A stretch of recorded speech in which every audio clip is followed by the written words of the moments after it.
People say blood is thicker than water, but they never warn you that family is often the worst investment you can make. I see it every day, from my glass office parents bankrupting their futures to fund a delusion lighting themselves on fire just to keep their golden child warm. I'm Jessica Miller. My parents skipped my college graduation to buy a sports car for my brother, a man who treats credit limits like suggestions. They thought love meant enabling his vanity, but I learned that true love sometimes requires a foreclosure. Like, share, comment, and subscribe to our channel. We always appreciate the time you spent here with us. Now let me show you exactly how I balance the books. Patience is the only currency that never devalues. In my line of work, you learn very quickly that money is not just paper or digital numbers on a screen. It is emotional energy made tangible. It is the physical manifestation of choices, discipline, and character. As the regional manager of Oakbridge Regional Bank, I viewed the world through the lens of a ledger. Every interaction had a debit and a credit. Every relationship had an equity value. And unfortunately, some accounts were destined to remain perpetually in the red. My office was a sanctuary of calculated silence, insulated from the humidity of the Ohio summer by thick glass and aggressive air conditioning. The room smelled of lemon polish and old dust, a scent that I had come to associate with power. From my desk, I could overlook the lobby floor, watching the tellers process the daily anxieties of our customers. I saw the young couples nervously applying for mortgages they could barely afford, and the retirees carefully counting out cash for their weekly envelopes. I respected the latter. They understood the weight of a dollar. Sarah, my head teller and right hand, knocked softly on the doorframe before entering. She didn't wait for an invitation. She didn't need one. We moved around each other with the synchronized efficiency of a vault time lock mechanism. Sarah placed a stack of high-priority loan applications on the mahogany surface of my desk, her face arranged in a mask of professional neutrality that didn't quite reach her eyes. There was a sharpness there, a flicker of anticipation that I hadn't seen since our college days. She tapped the top folder with a manicured fingernail, the sound sharp against the quiet hum of the server tower beneath my desk. She didn't say a word, but she didn't have to. The look she gave me was a dividend payment on a friendship that had survived a decade of hardship. She turned on her heel and walked out, leaving me alone with the paperwork. I picked up my pen, a heavy black lacquer instrument that felt like a weapon in my hand, but my eyes drifted past the file. They landed on the framed diploma hanging perfectly centered on the wall behind me, Bachelor of Science in Finance, summa cum laude. That piece of paper was the most expensive asset I owned, not in terms of tuition, but in terms of what it had cost me emotionally. Looking at the gold seal, the embossed lettering, I was instantly transported back 6 years. The air in the stadium had been thick and stagnant, smelling of sweat and cheap polyester gowns. I remembered sitting in the folding chair, my knees pressed against the back of the student in front of me, clutching the leather-bound folder that held my degree. I scanned the bleachers for the 10th time, my heart hammering a frantic rhythm against my ribs. The section reserved for families was a sea of cheering parents, flashing cameras, and bouquets of overpriced flowers. I looked for the familiar beige of my father's Sunday suit or the floral print of my mother's special occasion dress. I saw nothing but strangers. When they called my name, Jessica Marie Miller, the silence that followed was deafening. I walked across the stage, shook the dean's hand, and accepted the tube. There was no applause from the stands, no whistle, no shouting of my name. Just polite, obligatory clapping from the crowd for a graduate who appeared to be alone. I had found a quiet corner outside the stadium afterwards, stripping off the graduation gown that felt like it was suffocating me, and checked my phone. One missed call, one voicemail. I remembered sitting on a concrete retaining wall, the sun beating down on my neck as I pressed the phone to my ear. My mother's voice had been tinny, rushed, breathless, with an excitement that wasn't for me. "Jessica, honey, I am so sorry," she had said, though the tone lacked any real contrition. "We got held up. We're at the dealership in Canton. Tyler finally found it, the Charger. It's the V8, the one he needs for that sales job." I had closed my eyes, the heat of the day turning into a cold pit in my stomach. Tyler didn't have a sales job. He had an interview for a sales job. "Mom," I had whispered, "it's my graduation. I just walked." She rushed over my words, bulldozing my achievement with her urgent narrative. I know, and we are so proud, really. But the financing guy said if we didn't sign right now, the deal walks. Tyler needs this, Jess. It's about his image. You can't show up to a client meeting in a beater. It's an investment. An investment. That was the word that severed the tie. They had skipped the culmination of my 4 years of sleepless nights, double shifts at the campus library, and scholarship applications to co-sign a loan for a car my brother couldn't afford and didn't deserve. They were leveraging their future to subsidize his vanity. I didn't cry. I simply hung up the phone. I drove myself to a diner, ate a burger alone, and realized that if I was going to survive in this world, I would have to be my own bank, my own insurance policy, and my own safety net. I stopped expecting dividends from a bankrupt emotional account. I moved to Oakbridge, climbed the corporate ladder with ruthless efficiency, and built a life where the only numbers that mattered were the ones I could control. Snapping back to the present, the hum of the air conditioner grounded me. The ghost of that humidity faded, replaced by the cool sterility of my office. I looked down at the file Sarah had tapped. It wasn't a standard application, it was a delinquency alert and loss mitigation file. I flipped the cover open. The names on the account header hit me with the force of a physical blow, though my face remained impassive. Borrower, Tyler Miller. Co-borrowers, Robert and Linda Miller. The asset listed was a black Dodge Charger, the very vehicle that had taken precedence over my degree. I ran my finger down the column of figures. The loan was toxic. Tyler hadn't made a payment in 4 months. The data told a story of desperate enabling. For the first 2 years, payments had been made sporadically, often from checking accounts linked to my parents. They had been draining their retirement savings to keep him afloat, throwing good money after bad to protect his credit score and his ego. But the well had finally run dry. The account was 90 days past due. In the banking world, 90 days is the point of no return. It is the moment an asset becomes a liability, when the system stops being polite and starts being predatory. The car was up for repossession. The outstanding balance with penalties and interest was astronomical. But the most damning detail was the note at the bottom of the page, flagged by the system just this morning. Customer requested emergency meeting regarding loan modification. Hardship claimed. They were coming here. To my branch. My parents were coming to beg for a lifeline because the golden child had finally crashed the car, metaphorically, and knowing Tyler, perhaps literally. They were facing a massive credit score drop, a charge-off status that would obliterate their ability to refinance their home or retire with any dignity. They were exposed. I leaned back in my leather chair, the leather creaking softly. A normal manager would assign this to a junior loan officer. A normal daughter might panic or perhaps feel a surge of pity. I felt neither. I felt the cold, hard clarity of an auditor finally balancing the books. They wanted a modification.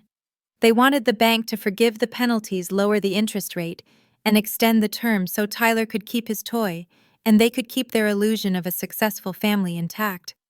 They wanted to negotiate with the institution.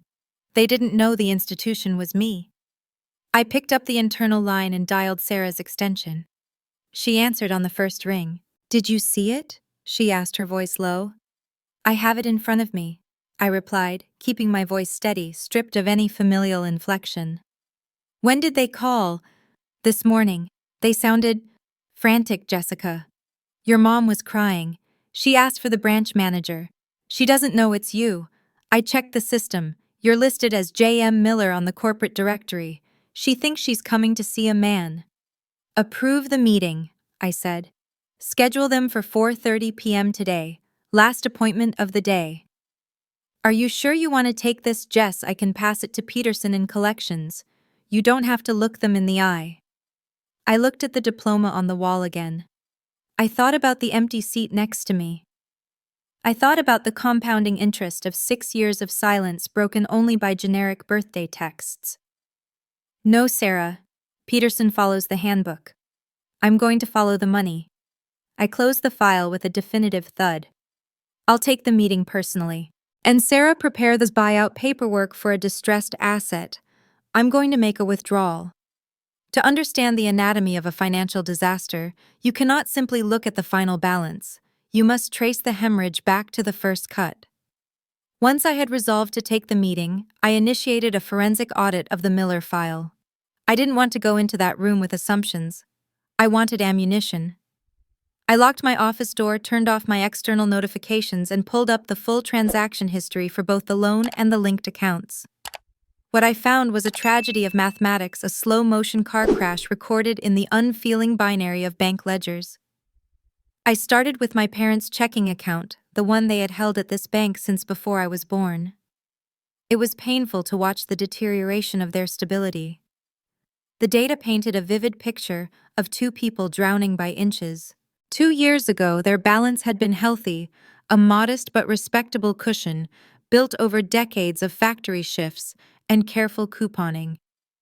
Then, the co-signing event appeared on the timeline like a jagged scar. From that date forward, the pattern was sickeningly consistent. Every month on the 14th, a transfer of $640, the car payment would leave their account. But it wasn't just the car. I saw sporadic, frantic transfers to an external account labeled Tyler Emergency. The amounts varied, $200 here, $500 there. I cross-referenced these dates with Tyler's payment history on the loan. The correlation was exact. Tyler wasn't paying for the car. They were. They were subsidizing a luxury vehicle on a fixed income. I drilled deeper, looking at the overdraft protection fees that had started appearing 6 months ago. My father, a man who once prided himself on balancing his checkbook to the penny every Sunday night, was now bouncing checks for utility bills to cover the auto loan. They were liquidating their liquidity, cannibalizing their own security to keep Tyler's credit score artificiality inflated. It was the financial equivalent of setting yourself on fire to keep someone else warm. Only the person you were warming was already sitting in a heated room. I needed to see the other side of the equation. As the loan holder, the bank had access to Tyler's stated income, and because he banked with a partner affiliate, I could request a limited view of his liquidity to assess payment feasibility. I pulled his file. If my parents' account was a tragedy, Tyler's was a farce. While my mother was overdrafting at the grocery store, Tyler's digital footprint showed a lifestyle of delusion. I saw transactions at high-end steakhouses, charges for VIP bottle service at clubs in the city, and impulsive purchases for designer sneakers. There was no evidence of the sales job necessitating a V8 engine. There was only vanity. He was living as if he were a high-net-worth individual, seemingly oblivious, or perhaps simply indifferent to the fact that his lifestyle was being financed by the attrition of his parents' dignity. The anger I felt wasn't hot. It was cold and heavy like a gold bar. It settled in my chest, anchoring me. This wasn't just bad luck. This was theft. Sarah returned an hour later carrying a heavy dossier and a specific set of legal forms I had requested via instant message. She placed them on the desk and sat in the guest chair watching me highlight a particularly damning sequence of transfers. The silence between us was comfortable, forged in the trenches of our shared past. We had both been scholarship kids working the cafeteria line while our peers went to spring break. We understood the value of grit. "You see it, don't you?" Sarah asked, nodding toward the screen. "I see a parasite," I replied, not looking up. "They've drained 40% of their 401k withdrawals to cover his shortfalls.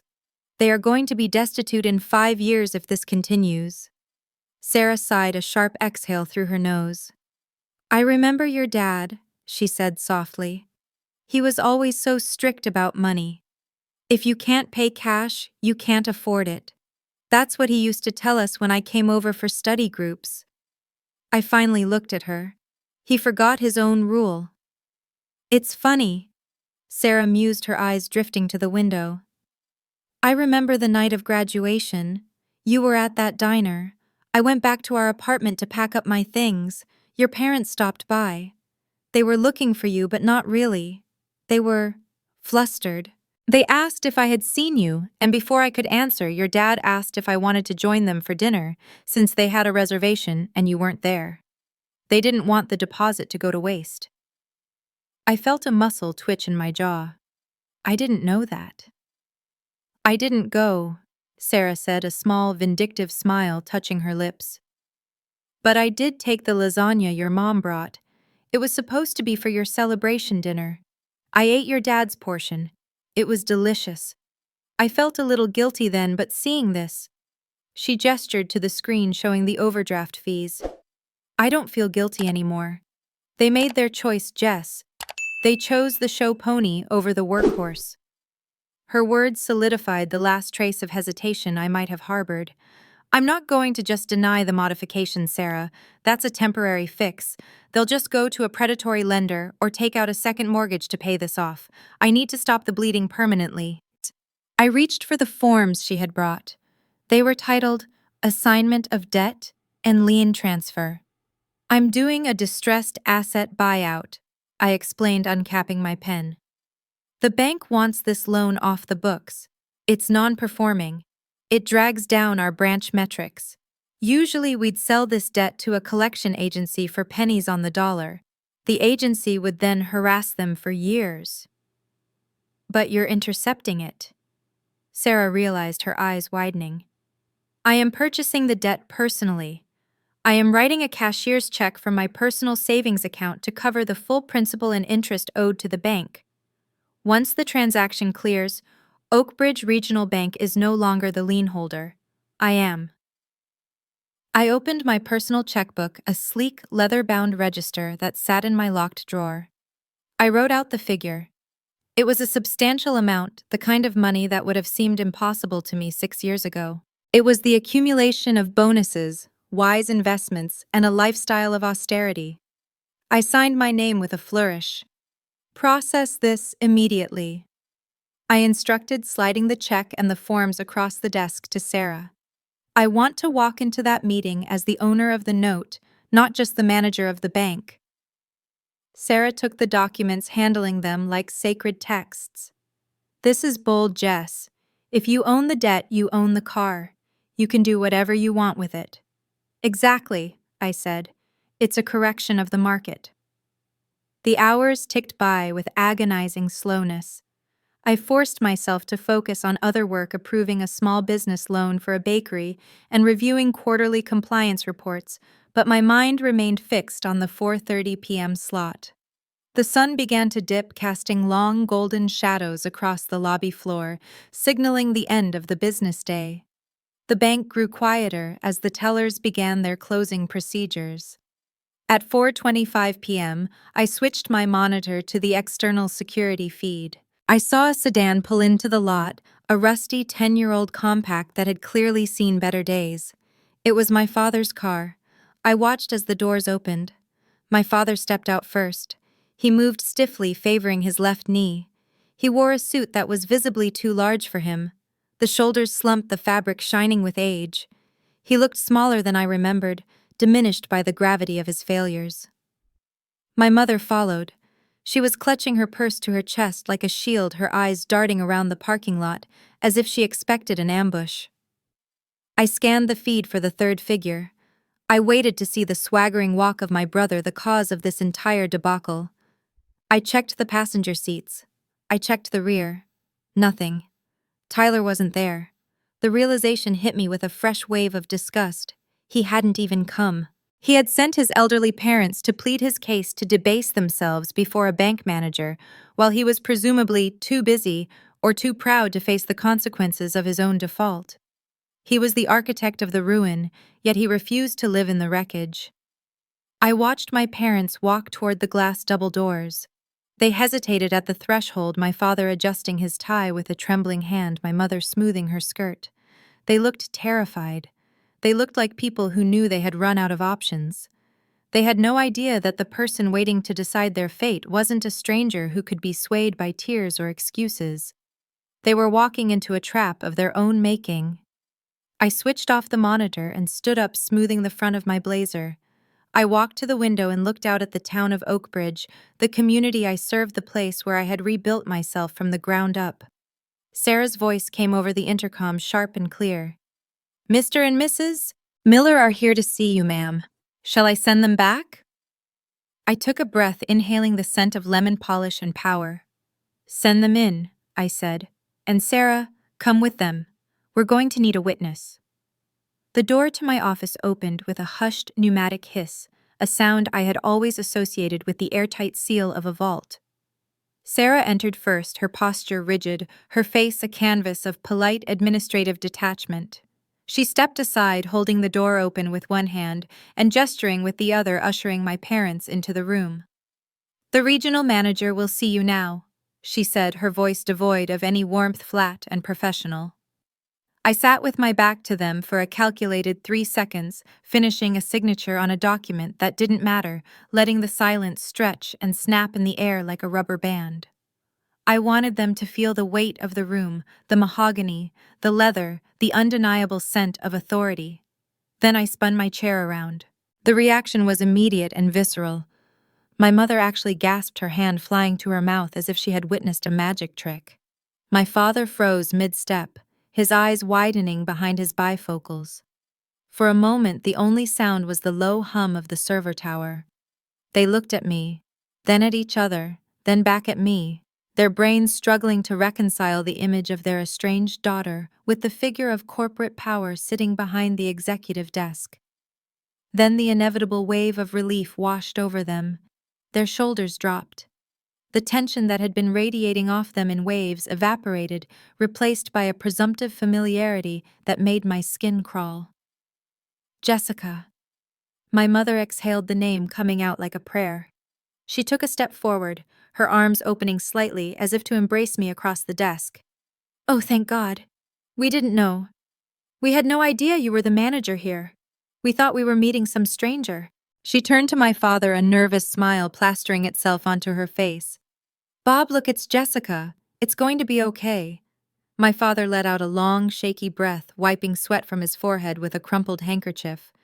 "Well," he said, his voice regaining a fraction of its old paternal authority, "this is a stroke of luck, a real stroke of luck. We've been worried sick, Jess. The bank has been sending us these letters, terrifying letters." He pulled out the chair opposite me and sat down without being invited, sinking into the leather with the groan of a man who believes he has just been pardoned. "It's a mess, honey. Just a big misunderstanding with Tyler's account. But now that we're here with you, well, we can just sort this out in the family, right?" I didn't smile. I didn't stand up to hug them. I didn't offer them water. I simply placed my hands on the desk, fingers interlaced, and stared at them with the impassive gaze of a lone underwriter assessing a liability. "Please sit, Mrs. Miller," I said to my mother, using her married name. The formality hit her like a slap. She blinked, confused, but slowly lowered herself into the chair next to my father. "I have reviewed the file," I continued, my voice steady, modulated to a pitch of absolute neutrality. "Borrower Tyler Miller, co-signers Robert and Linda Miller. Account status default, days past due 92. "It's just a rough patch," my father interrupted, waving his hand dismissively. He's in between opportunities right now. The market is tough. We've been covering him, but we fell a little behind. We just need a modification. You know how it works. Just waive those late fees, they're criminal, by the way, and extend the term a bit. Lower the monthly payment to something we can handle until Tyler gets back on his feet. Just smooth it over." I opened the folder, the paper crackling loudly in the quiet room. "I'm afraid you misunderstand the purpose of this meeting," I said. I am not here to smooth it over. I am here to make a risk assessment for Oakbridge Regional Bank. And looking at the numbers, the assessment is grim." I pulled out a spreadsheet, turning it around so they could see the red ink. "Your debt-to-income ratio has ballooned to 60%. You have exhausted your liquid savings. You are leveraging your retirement to service a luxury asset for a borrower who has no income. In banking terms, this is a toxic asset. If I were to approve a modification today, I would be violating strict bank policy regarding high-risk borrowers. You do not qualify for a modification. You qualify for foreclosure.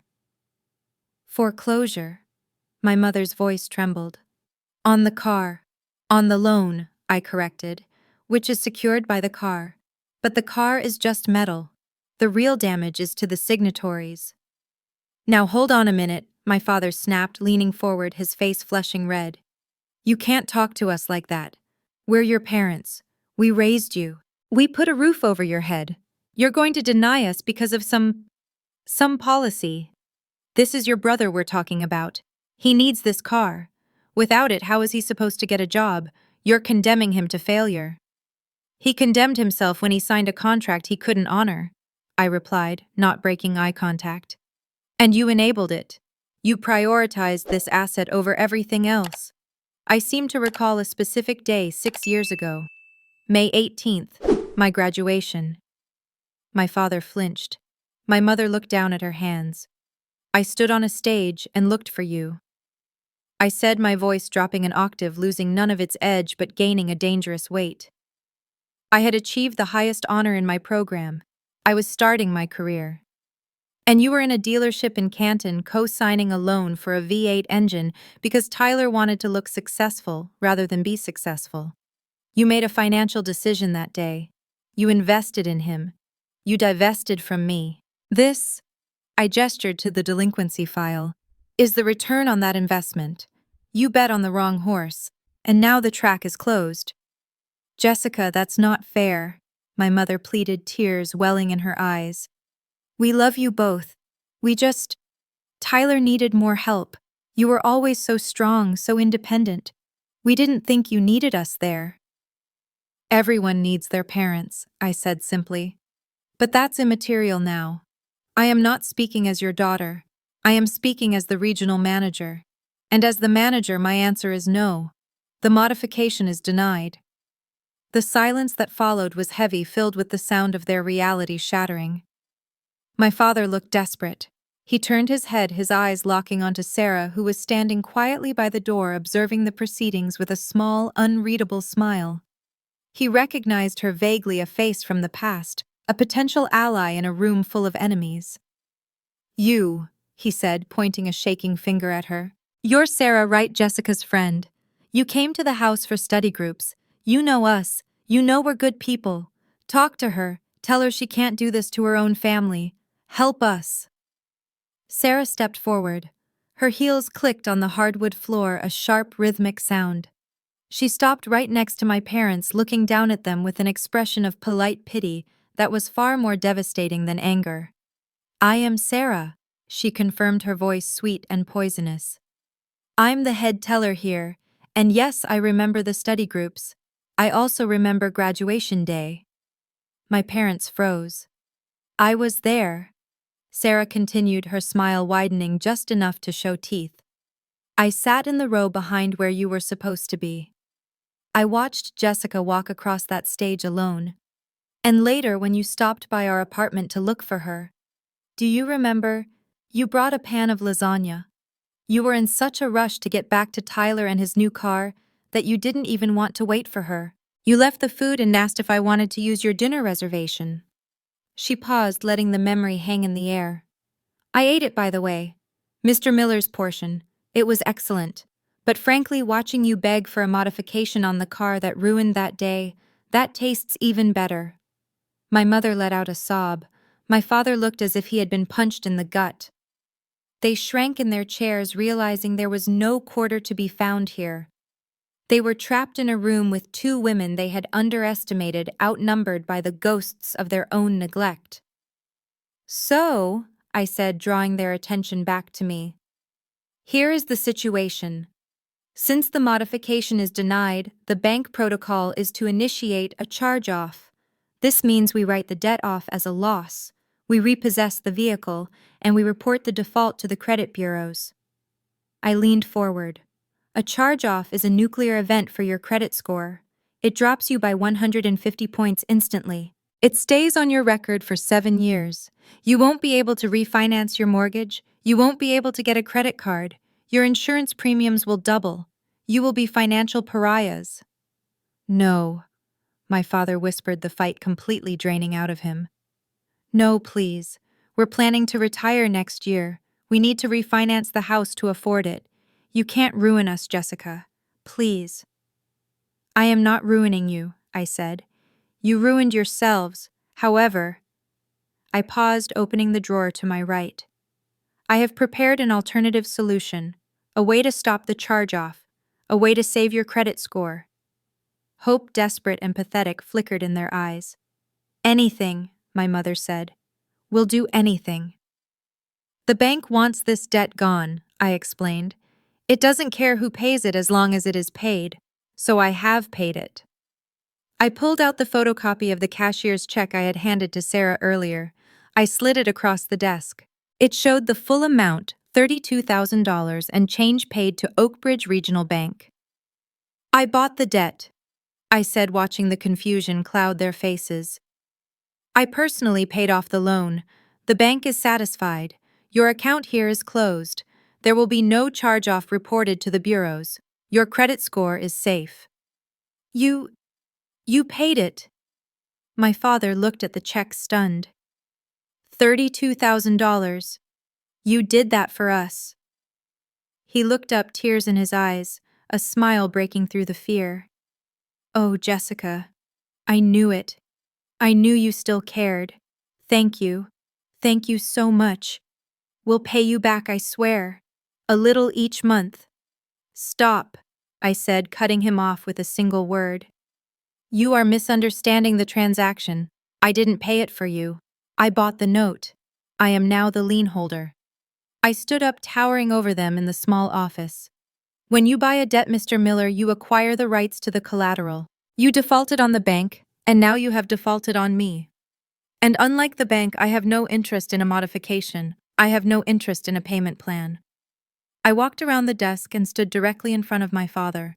I held out my hand, palm up. The debt is settled. The car is no longer yours. It is no longer Tyler's. It belongs to me.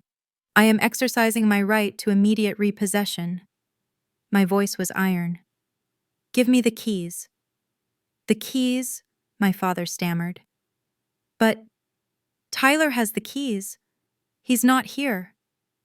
Don't lie to me, I said softly. You drove here in your sedan, but I know how you operate. You shuffled the cars this morning because Tyler was afraid the repo man was coming to his apartment. You have the spare set. You always keep a spare set for him because he loses things. Check your pocket. My father's hand moved involuntarily to his jacket pocket. He froze. Give them to me, I commanded. Or I rip up this check, reverse the transaction, and let the bank process the charge-off before you leave the parking lot. Choose. The car or your future. My father looked at my mother. She was weeping silently. He looked at the check on the desk, the piece of paper that saved his retirement. Then he looked at me, seeing the daughter he had ignored, who was now the woman holding his life in her hands. With a trembling hand, he reached into his pocket and pulled out the heavy plastic fob of the sports car. He placed it in my hand. I closed my fingers around it. It was warm. Sarah, I said, not looking away from my father. Call Frank. Tell him to meet us at the parents' house. We have a pickup to make. Possession is 9/10 of the law, but in the world of high finance, paper trail is the remaining tenth that actually matters. I had the paper trail in my briefcase and the physical key in my pocket. The sun was beginning to set as we formed a grim convoy leaving the bank parking lot. I drove my sensible mid-range SUV. Sarah followed in her hatchback, and bringing up the rear was Frank, an independent contractor the bank used for involuntary asset recovery. Frank drove a flatbed tow truck that rumbled with a diesel growl, a sound that usually signaled the end of someone's financial denial. We weren't heading to my parents' house. The GPS was set for the Meridian, the luxury apartment complex where Tyler lived. It was another stage set in his life of performative wealth, a place with a marble lobby and a rent payment he couldn't possibly afford without the constant infusion of my parents' retirement funds. My father had surrendered the spare key, but the asset itself was with Tyler. And for this transaction to be closed, the asset needed to be physically secured. We pulled into the guest parking of the Meridian. The complex was a fortress of beige stucco and manicured hedges designed to project an image of upward mobility. I spotted the target immediately. It was parked prominently in a reserved spot near the entrance, angled aggressively across the lines, as if the driver wanted to ensure everyone noticed it. The black Dodge Charger. It was gleaming under the streetlights, a sleek, menacing sculpture of metal and horsepower. It looked fast even when it was standing still. It looked expensive. It looked like everything I wasn't allowed to have 6 years ago because I was too busy studying for exams while Tyler was busy studying brochures. I put my car in park and stepped out. Sarah joined me, clutching the file folder against her chest. Frank idled the truck 20 feet back, the amber warning lights flashing rhythmically, casting a strobe effect over the scene. I didn't knock on Tyler's door. I simply pressed the panic button on the key fob my father had surrendered. The Charger came alive, its horn honking in a rhythmic, deafening pulse, the headlights flashing. It was a summons. 2 minutes later, the door to apartment 104 flew open. Tyler stormed out wearing designer sweatpants and a fitted t-shirt, looking every inch the inconvenienced prince. He was shouting before he even saw who was standing there. "Hey, cut that out! Who the hell is touching my—" He stopped dead when he saw me. He looked at Sarah. Then he looked past us to the tow truck. The color drained from his face, replaced instantly by a flush of indignant rage. He stormed toward us, his hands balled into fists at his sides. "Jessica, what are you doing here?" he demanded, his voice cracking slightly. "And why is there a tow truck? Did Mom and Dad call you? I told them I'd handle it next week. I have a deal closing on Tuesday. A big one." "There is no deal, Tyler," I said, my voice cutting through the humid evening air. "And there is no next week. The loan is in default." "The bank initiated repossession protocols this afternoon." "Bullshit," he spat, reaching for the door handle of the Charger, as if his physical touch could override the legal reality. "Dad said he was going to fix it. He went to the bank today to talk to the manager.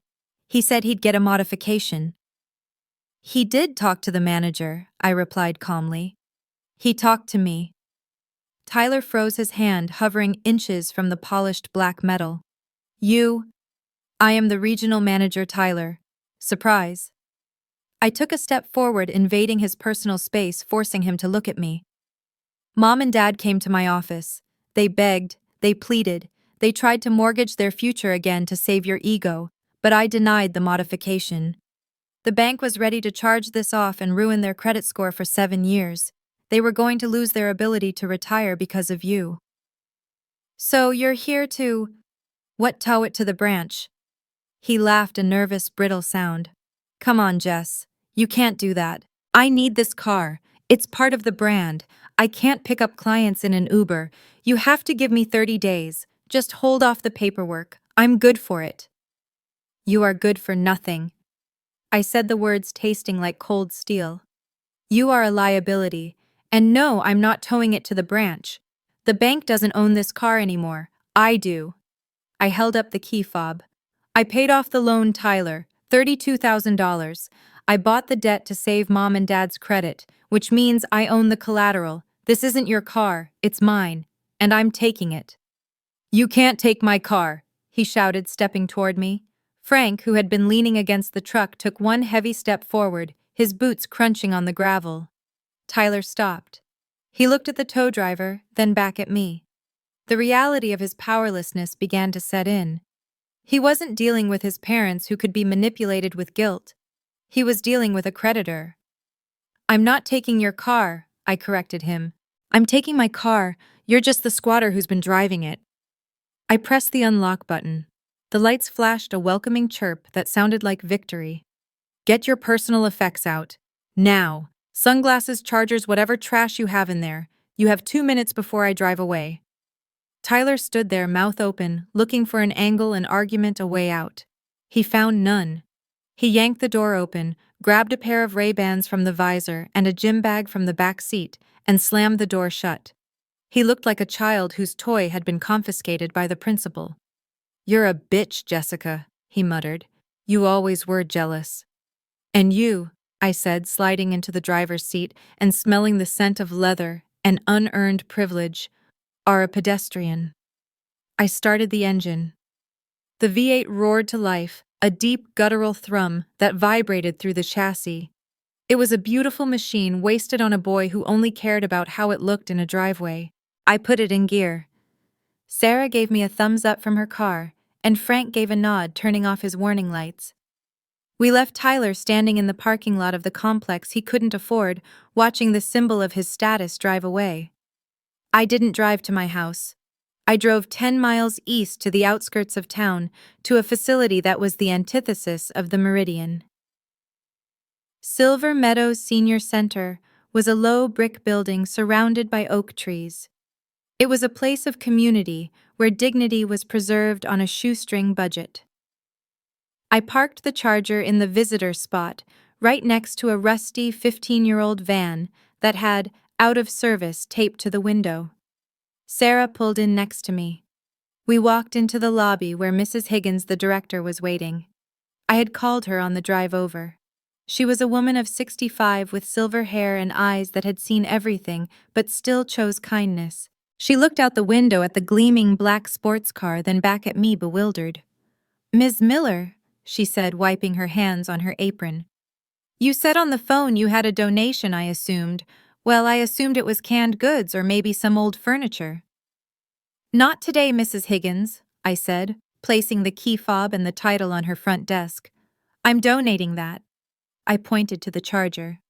The sports car." She laughed nervously. "Oh, honey, I don't think any of our residents can get in and out of that, let alone drive it. We need a wheelchair lift, not a turbo engine." "I know." I smiled, and for the first time that day, the smile was genuine.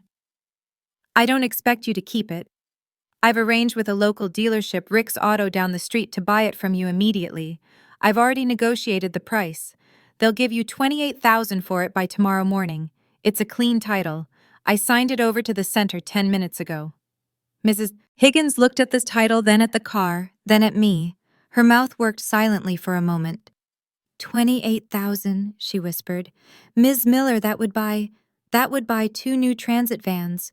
We could restart the grocery shuttle. We could take the residents to their dialysis appointments without relying on volunteers." "Exactly," I said. "It's an asset reallocation. We're taking a vehicle of vanity and turning it into vehicles of service. It's a clean trade." "I don't know what to say," she said, tears pricking her eyes. Why would you do this?"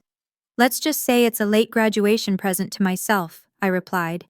"Use it well."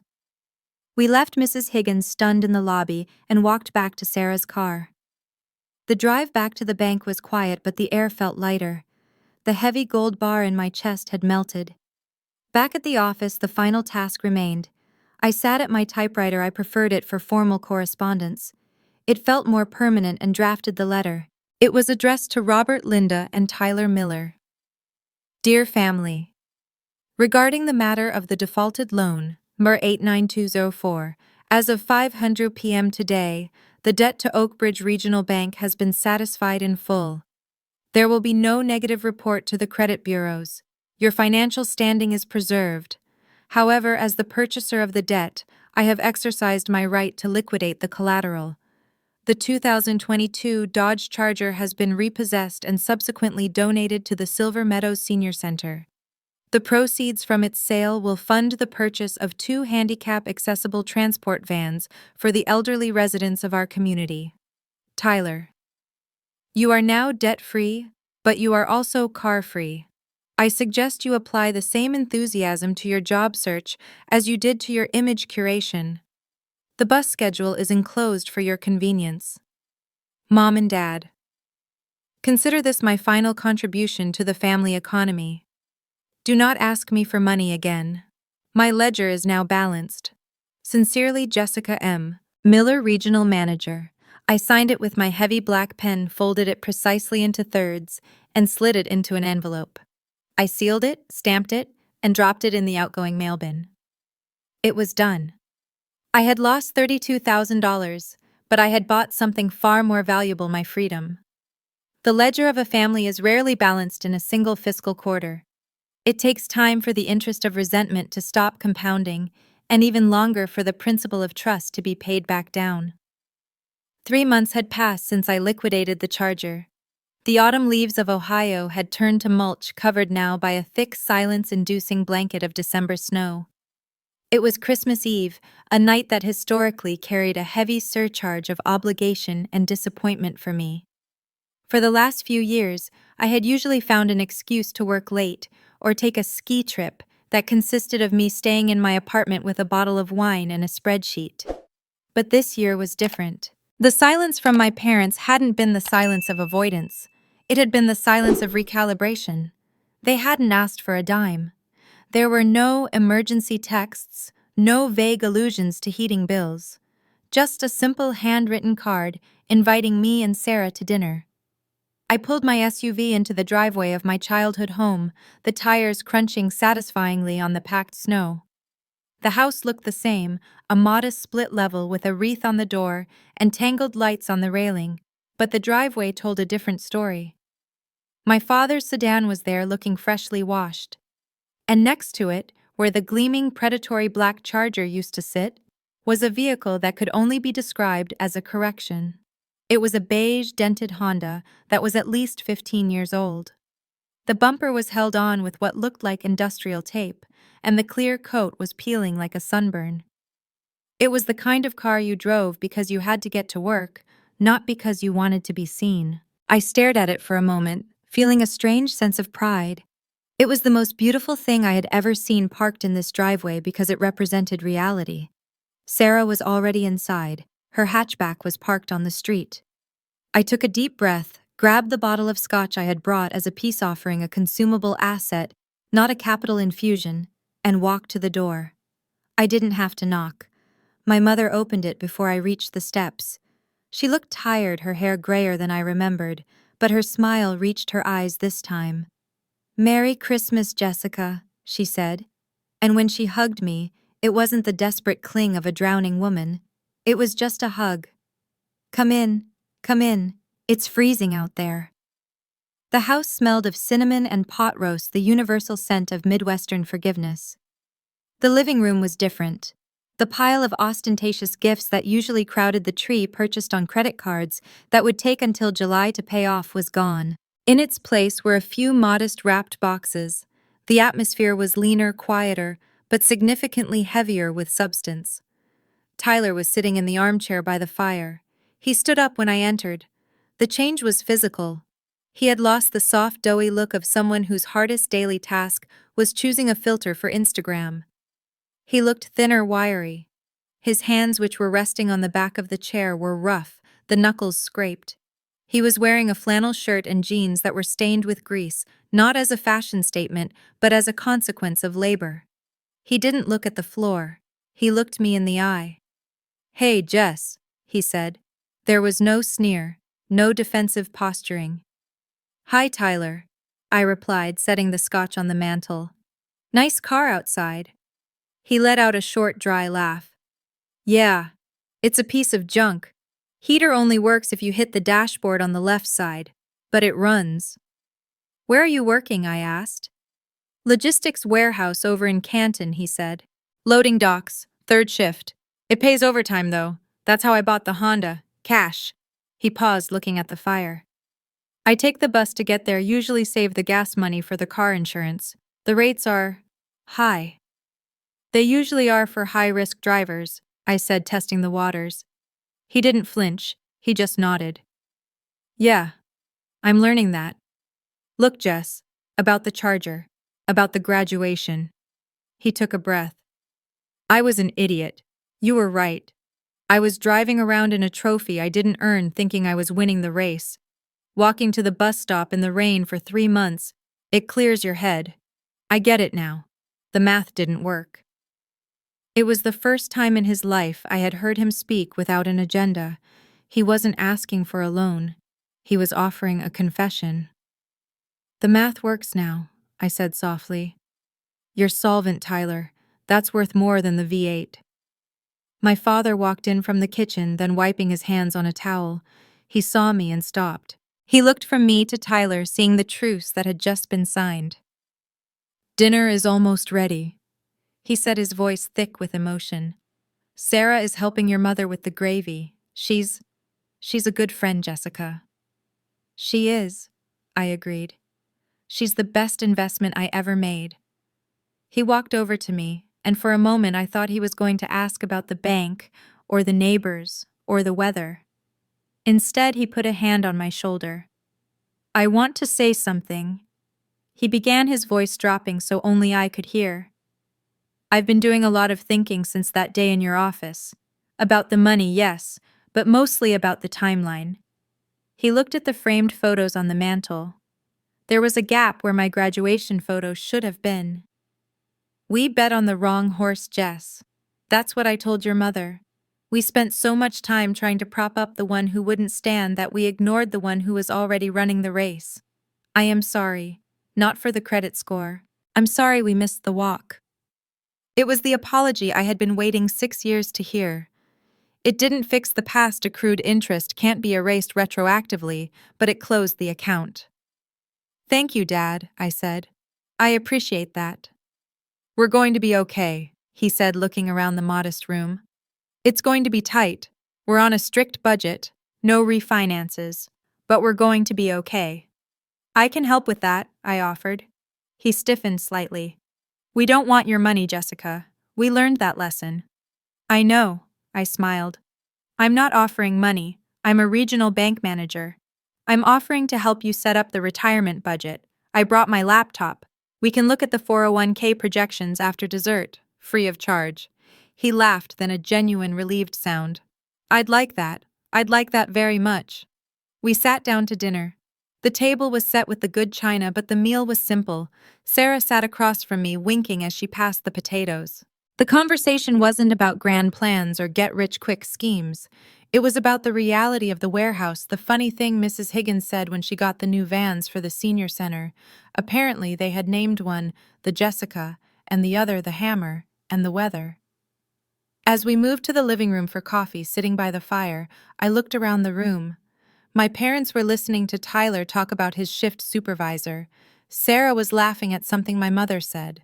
The tension that had defined this house for a decade was gone, replaced by the sturdy, unglamorous foundation of truth. I realized then that I hadn't just repossessed a car that day in the parking lot. I had repossessed my family.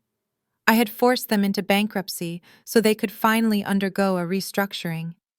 And looking at them now, solvent and humble, I knew it was the highest yield return of my life. Jessica proved that sometimes the most valuable lesson comes with a hefty price tag, and true support doesn't mean enabling bad behavior. What did you think of her unique form of financial justice? If you enjoyed this story, please hit that subscribe button and let us know your take below. Would you have seized the car? We read every single comment of your thoughts. Thank you for listening. This has been a story from Revenge Radiance. We'll see you next time.